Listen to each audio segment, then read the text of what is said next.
Pai, do Filho e do Espírito Santo. Amém. Hoje, sexta-feira santa, nosso evangelho de hoje é de João 18, de 1 a 19 e 42.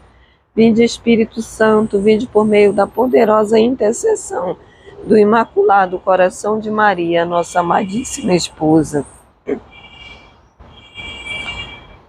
Tendo dito isso, Jesus saiu com seus discípulos e foi para o outro lado do riacho de Cedron, onde havia um jardim.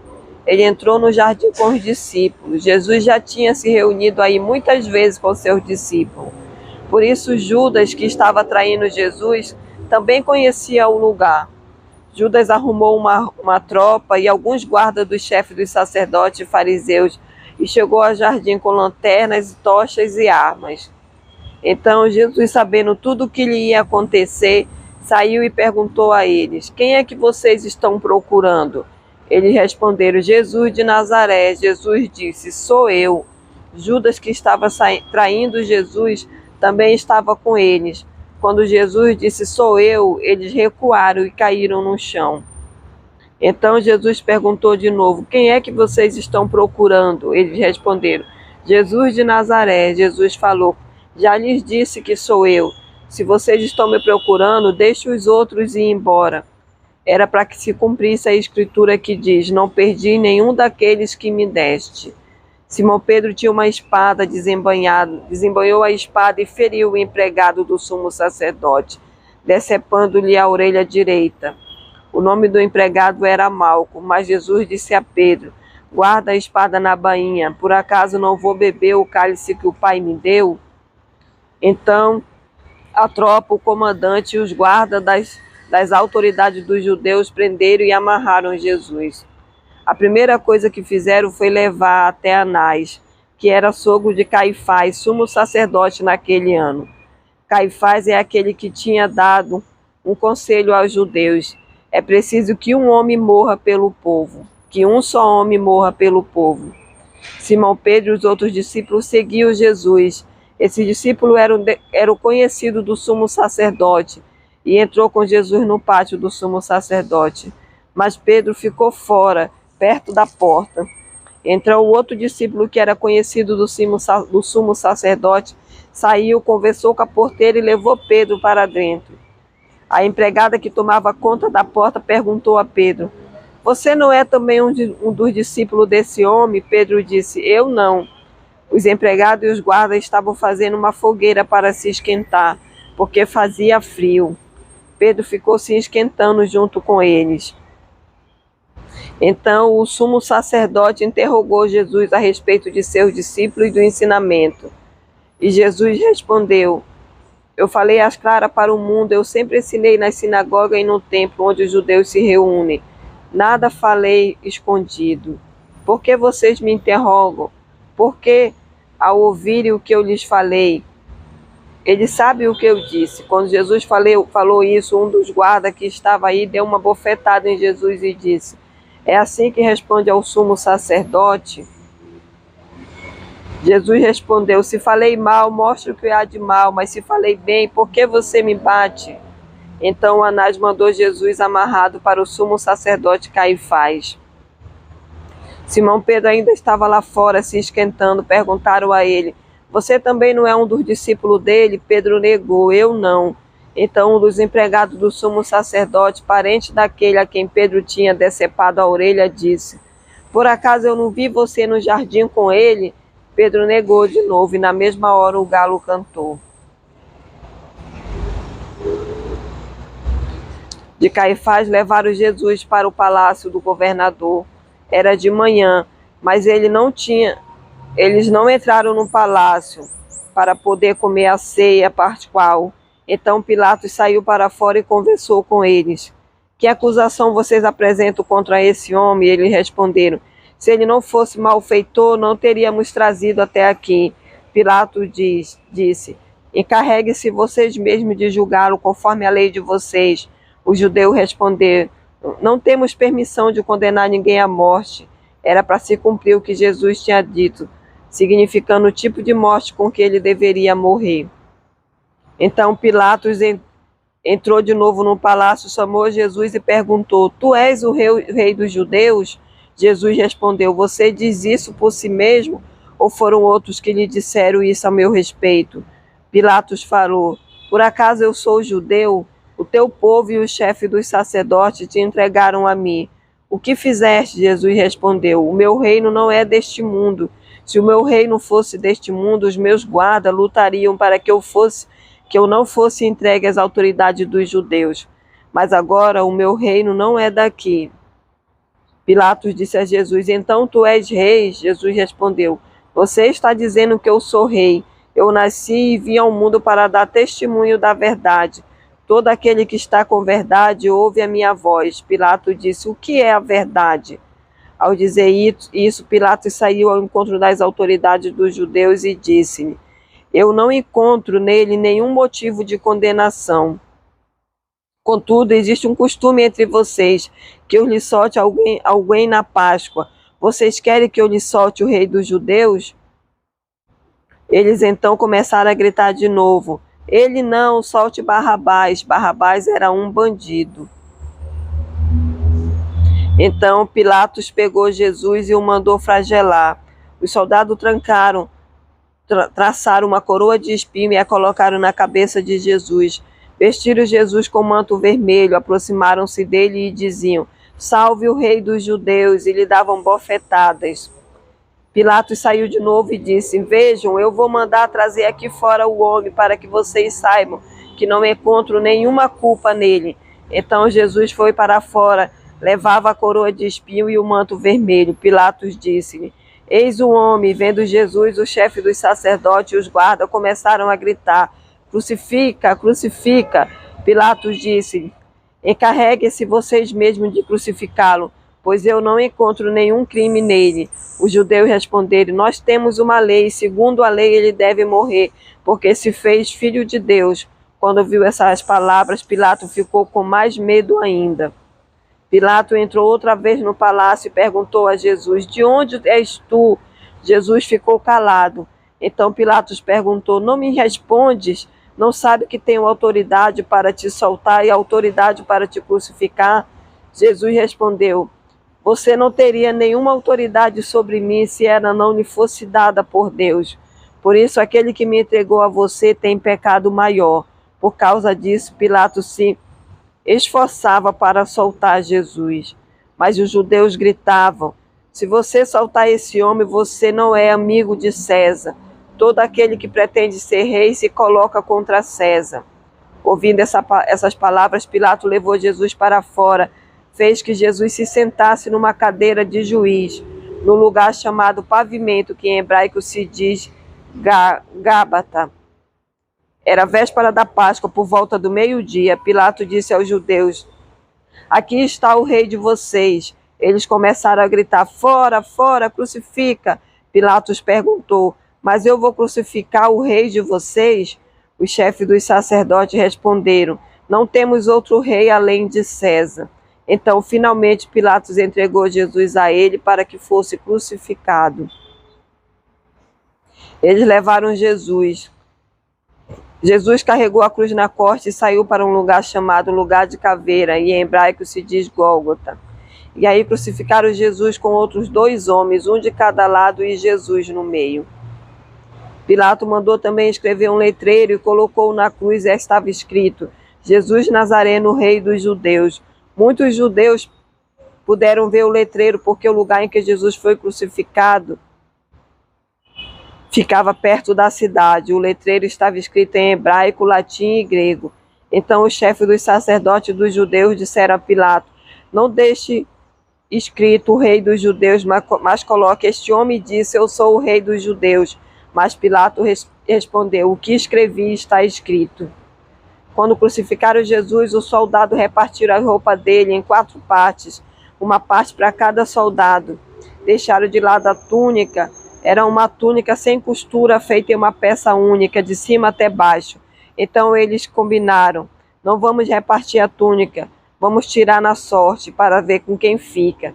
Isto era para se cumprir a escritura que diz: Repartiram minha roupa e sortearam minha túnica. E foi assim que os soldados fizeram. A mãe de Jesus, a irmã da mãe dele, Maria de Cleófas e Maria Madalena, estavam junto à cruz. Jesus viu a mãe e ao lado dela o discípulo que ele amava. Então disse à mãe: mulher, eis aí o seu filho. Depois disse ao discípulo: eis aí sua mãe. E desta hora em diante o discípulo a recebeu em sua casa. Depois disso, sabendo que tudo estava realizado para que se cumprisse a escritura, Jesus disse: tenho sede. Havia aí uma jarra cheia de vinagre, amarraram uma esponja ensopada de vinagre numa vara e aproximaram a esponja da boca de Jesus. Ele tomou o vinagre e disse: tudo está realizado, consumado. Inclinando a cabeça, entregou o Espírito. Era dia de preparativos para a Páscoa. Os judeus queriam evitar que os corpos ficassem na cruz durante o sábado, porque esse sábado era muito solene para eles. Então pediram que Pilatos mandasse quebrar as pernas dos crucificados e os tirasse da cruz. Os soldados foram quebrar as pernas de um e depois do outro que estava crucificado com Jesus, e se aproximaram de Jesus. Vendo que já estava morto, não lhe quebraram as pernas, mas um soldado lhe atravessou o lado com uma lança, e imediatamente saiu sangue e água. E aquele que viu dá testemunho, o seu testemunho é verdadeiro, e ele sabe que diz a verdade, para que também vocês acreditem. Aconteceu isso para se cumprir a escritura que diz: não quebraram nenhum osso dele. E outra passagem que diz: olharam para aquele que transpassaram. José de Arimateia era discípulo de Jesus, mas às escondidas, porque ele tinha medo das autoridades dos judeus. Depois disso, ele foi pedir a Pilatos para retirar o corpo de Jesus.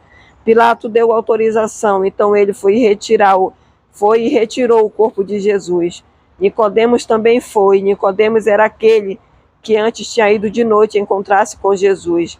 Levou mais de 30 quilos de uma mistura de mirra e resina perfumada. Então eles pegaram o corpo de Jesus, o enrolaram com panos de linho, junto com os perfumes, do jeito que os judeus costumam sepultar. No lugar onde Jesus foi crucificado havia um jardim, onde estava um túmulo em que ninguém havia sido sepultado.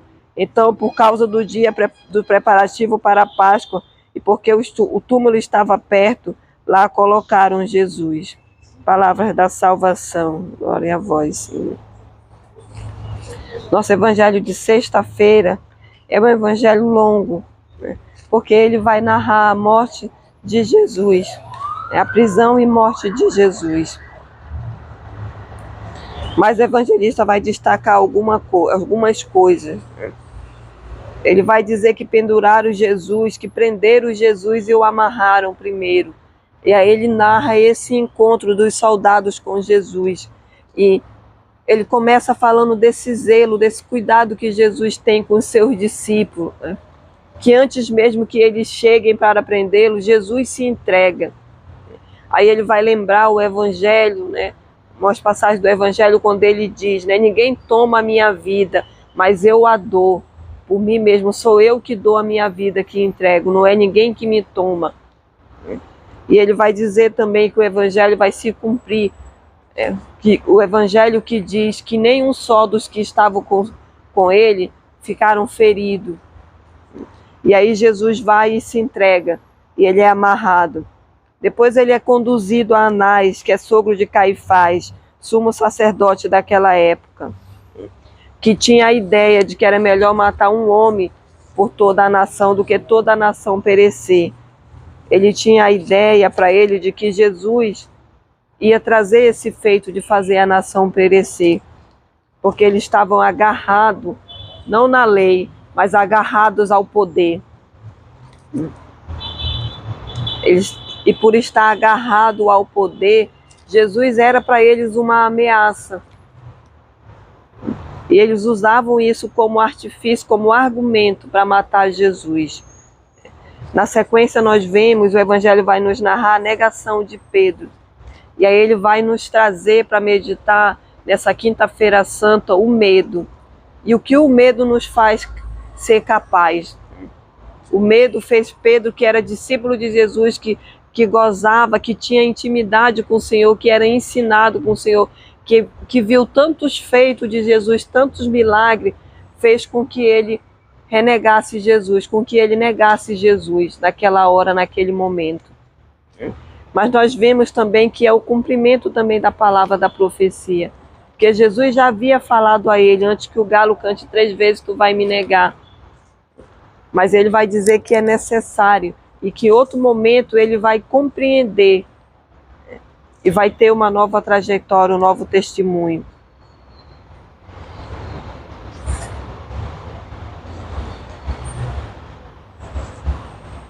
No posterior a isso, ele vai dizer: não és tu um dos discípulos dele? Pedro nega, não. E aí então começa-se a indagar Jesus, né? E Jesus responde, né? O meu reino não é deste mundo. Ele começa falando, né, para Pilatos que o reino dele não é desse mundo. E ele argumenta, e aquele argumento de certa forma entrou no coração de Pilatos, mas ele não teve a capacidade de enfrentar os judeus, né? De enfrentar os sumos sacerdotes, os chefes das leis. Mas a palavra vai dizer que Pilatos fez todos os esforços, né, para não crucificar Jesus, mas que ele ficou com medo, com receio. E por causa disso Jesus foi crucificado, né, e esperamos a sua ressurreição. Mas não só por causa do medo de Pilatos, né, ou dos judeus que o crucificaram, mas por causa do cumprimento da profecia, né, da promessa de Deus para mim e para você, que Jesus começa dizendo, né, que é necessário que isso aconteça, né, para que a promessa se cumpra. E ele vai dizer a Pilatos o principal, né, quando Pilatos diz a ele: tu não sabes que eu tenho autoridade, né, para te libertar e para te crucificar? E Jesus fala a ele: de certo, mas você não teria nenhuma autoridade se ela não fosse dada por Deus. E é isso que o Senhor nos leva a refletir nesse dia, né? Que todas as coisas acontecem pela vontade de Deus. Que essa sexta-feira santa, onde nós vemos toda a trajetória de Jesus, o Filho de Deus, né, ela nos leve a refletir também na nossa trajetória de vida, né? Em todas as nossas dificuldades que já passamos ou que estamos passando, que nós achamos muitas vezes que é grande, que é um fardo grande, né? Que nós questionamos Jesus, questionamos Deus, porque estamos passando por isso, Senhor, porque já passamos por certa situação. E aí Jesus hoje, nessa sexta-feira santa, vem nos falar que ele, como Filho de Deus, né, ele permitiu, ele abraçou o projeto de Deus, porque ele sabia, né, que todas as coisas estavam acontecendo conforme a vontade de Deus. Como ele responde para Pilatos, né, nenhuma autoridade te seria dada se não fosse por Deus. Ele sabe que aquilo é o cumprimento da promessa de Deus. E ele não volta atrás, ele não desiste de beber o seu cálice. E nem de cumprir exatamente todos os passos da promessa, né? De guardar os seus, de se entregar para morrer por nós. Que possamos também ter no nosso coração nessa sexta-feira santa isso, na nossa trajetória de vida. De estar perguntando para o Senhor, né? Senhor, qual é o teu projeto para mim? De estarmos querendo ter esse anseio de viver os projetos de Deus. De esperarmos como Jesus fez. Eu aceito porque é a vontade do Senhor. E como diz uma colega nossa, que eu chamo ela de Mariazinha, né? A vontade do Senhor é sempre melhor do que a nossa, de todas as formas. E nós podemos ter essa certeza, guardando no nosso coração que Deus nos ama. Que Deus nos ama de tal forma que deu o seu Filho único para sofrer e para morrer por nós, para que nós tivéssemos a graça da salvação e tivéssemos essa certeza de que a vontade de Deus é sempre a melhor vontade. De pedirmos nesse dia, como Jesus se entregou, se colocou à disposição e fez a vontade de Deus, que Ele possa nos revelar também os seus projetos, os seus planos para cada um de nós, e que nós tenhamos essa disposição de também aceitarmos e cumprirmos a vontade do Senhor. Que isso seja um ponto de reflexão para nós dessa Sexta-feira Santa, para sabermos que com certeza o nosso fardo, o nosso peso não é maior e nem será maior do que o de Jesus, que o preço maior o Senhor já pagou por todos nós. Em nome do Pai, do Filho e do Espírito Santo. Amém.